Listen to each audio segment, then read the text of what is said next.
I have been exceptionally hard on Attorney General Merrick Garland, and I make no apologies for that, even though some people have requested that I apologize for that. Not gonna do it. But I do believe in giving credit where credit is due, and right now Merrick Garland actually deserves a little bit of credit. Because as it turns out, the Department of Justice has in fact lined up a prosecutor and convened a grand jury to investigate Donald Trump taking classified documents from his White House and stashing them down in Mar-a-Lago, right? The forgotten scandal that blew up at the end of January of this year when it was finally revealed.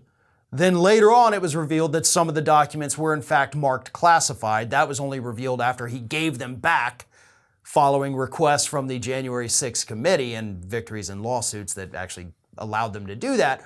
And then everybody kind of forgot about it. But the DOJ did not. And I have to give them a ton of credit for continuing on with this and, of course, impaneling a grand jury to look into it.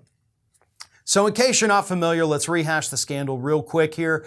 Donald Trump, when he left the White House, took 15 boxes of documents, gifts, letters, other things from the White House, stashed them down in a closet in Mar-a-Lago.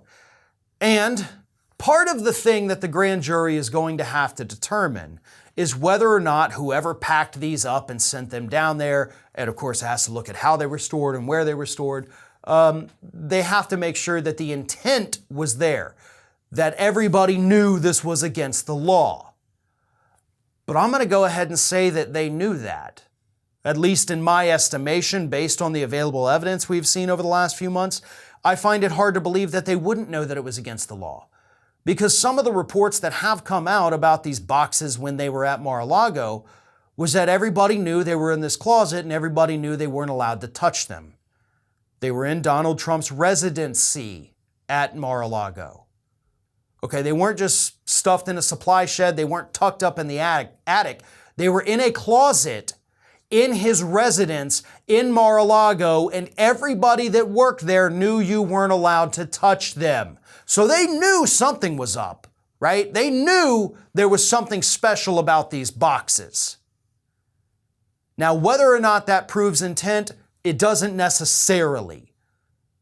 But it's definitely a good place to start for this grand jury, because if you don't have the intent, unfortunately in this particular instance, obviously you don't have the crime.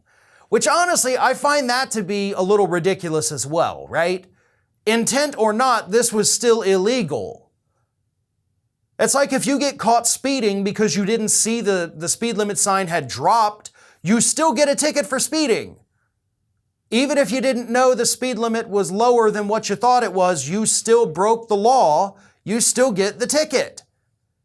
So I don't see why intent matters so much here. You know, to me, that's just one of the weirdest things about all of this. But either way, I still think you can prove intent. They may have had a low-level staffer be the one to, pack these up. He may or she may not have known what they were doing and that it was illegal. But somebody along that chain of command knew it. And I refuse to believe that Donald Trump also didn't know that this was illegal.